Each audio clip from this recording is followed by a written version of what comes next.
Hello everybody, Super Beanie Man here, and welcome to a very special Christmas episode of That One Bullshit PlayStation Trophy. So before we begin, I just want to wish you all a very happy Christmas and a happy holiday. I hope you're all managing to spend it safely and with your family and loved ones. So yeah, let's get on with it, shall we? So today I'm going to be talking about trophies that only unlock on Christmas Day. That's right, you only get one chance to get these trophies, and it's today.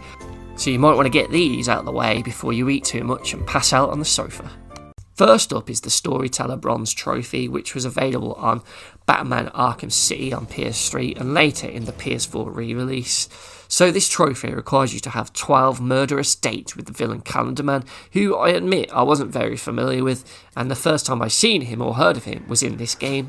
So the Calendar Man is a hidden villain who is tucked away inside of the courthouse. So once you enter the courthouse, you can actually go down to the lower levels, and here you will find some holding cells, one of which contains the Calendar Man, and basically all you need to do is talk to him.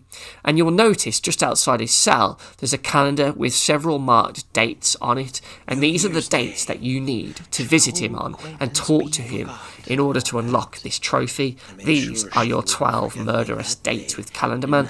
So essentially it's just a cutscene trophy that's made awkward because you have to do it on several dates throughout the year. And that's it. But the problem is you have to do it in real time. It's real world dates. So you're essentially looking at a year to get this trophy. And while it's cool that it's kind of reflective of what I assume is the Calendar Man's shtick, and it's a cool idea on paper, you know, I think in reality, when you're just a gamer trying to get a platinum, this trophy absolutely sucks.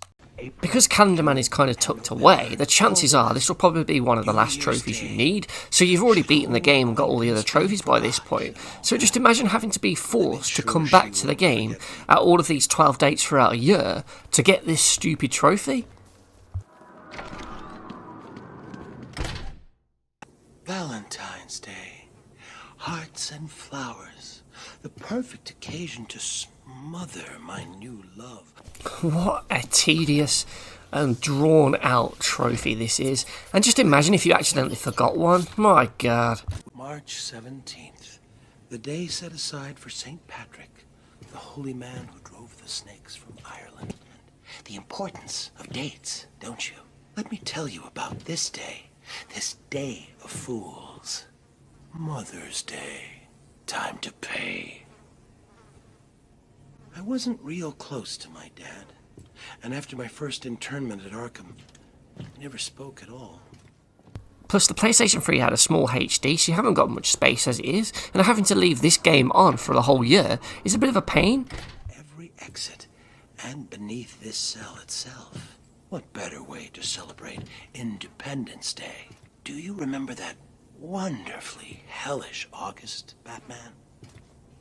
Packs of mad dogs, kids headed back to school, leaves starting to turn, and best of all, Labor Day. I certainly wouldn't want to be uninstalling and reinstalling the game every time one of these dates were coming up, that's for sure. It's just a silly trophy, man. Funny thing, Halloween in Arkham. It seems redundant here. June and September of... I think that's because even the worst of us enjoy a good old-fashioned family Thanksgiving. I do think this is a cool trophy, but it just doesn't work in the practical sense. And having to do it legitimately and remember each date is just a ball ache, and you can easily miss one. But if you do manage to get to the 25th of December having done all the others, well boy, it's a Christmas miracle because you can finally unlock the Storyteller Trophy.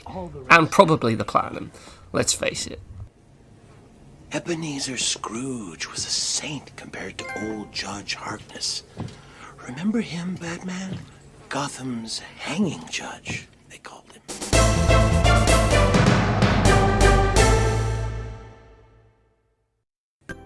What an epic year-long trophy that I've finally unlocked on Christmas Day. But let's face it, you, like me and most other players, probably didn't do it the intended way of doing it on all those dates in real time. Oh no.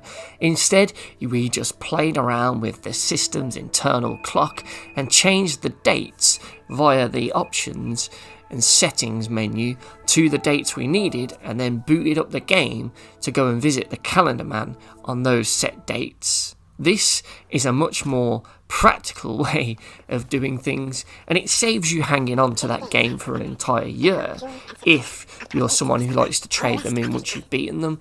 And also it avoids the chance that you may forget about one of those dates throughout the year and accidentally miss it.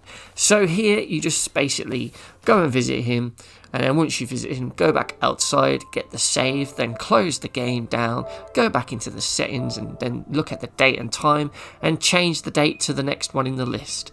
And sure, while you don't have to get this trophy unlocked on Christmas Day, let's face it, the majority of players would have looked at a list on a trophy guide, which would have ordered them from the very first one on New Year's all the way through to the last one at Christmas Day. So if you're following that order and going through and changing the clock and date, the chances are the majority of people would have unlocked it on the Christmas Day date.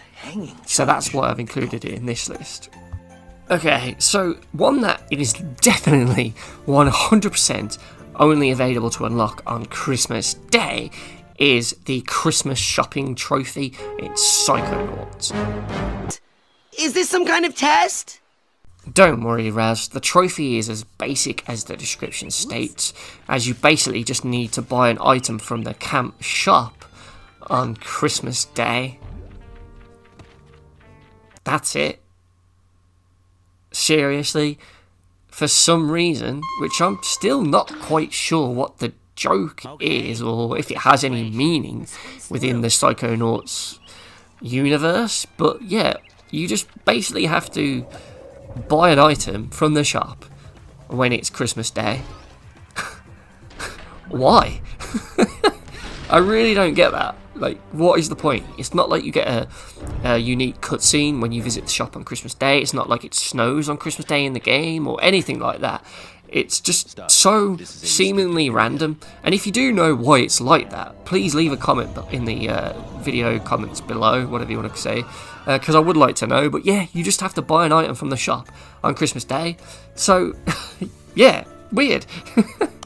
It's just dumb, and I was playing this game back in January 2021, and by about the 8th of January, the only trophy I had left was the Christmas shopping one in order to get the platinum, so I was left with a choice of whether to just leave it until Christmas and just let it naturally get it on that day, or just tinker with the date and time on the PS4 and just hope that it actually unlocks it. And so, yeah, naturally I just decided to pick the easier option. I changed the date and time and hoped for the best, and thankfully when I went to the shop and brought something, it popped the trophy. So while I do think date-specific trophies are a cool idea, especially the Calendar Man one, I just think in practice and in reality, they do kind of suck because you're just forced to play them on specific dates. A lot like that Crisis one where you had to play the multiplayer 6 months later. It's just bullshit, really. So yeah, I wouldn't really want to see these become a mainstream thing, that's for sure. And the Psychonauts one as well just didn't really seem to have a point to it. At least the Batman Arkham City one, it was all part of that character's thing, and it was quite clever if you think about it. Something that I would kind of expect from Hideo Kojima when he was making Metal Gear games, but yeah, I'm glad they're not really a thing. And for that reason, with the whole annoyingness of having to go and do those tasks on specific dates, these Christmas trophies get a bullshit trophy rating of... What an asshole. Oh, you're such an asshole.